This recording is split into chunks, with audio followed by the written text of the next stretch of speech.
This is a Hyundai HX145LCR.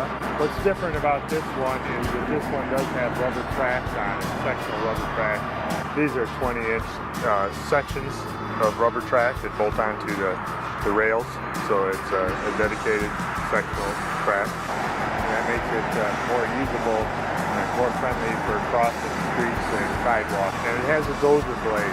This is a dozer blade that used for backfilling in different environments.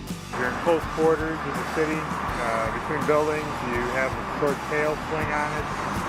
Short radius of the machine means the tail swing here, that it doesn't protrude very much beyond the tracks when you're on a swing.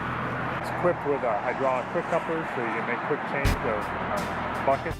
It's equipped with a rear view camera, so you can see behind you when you're in operation.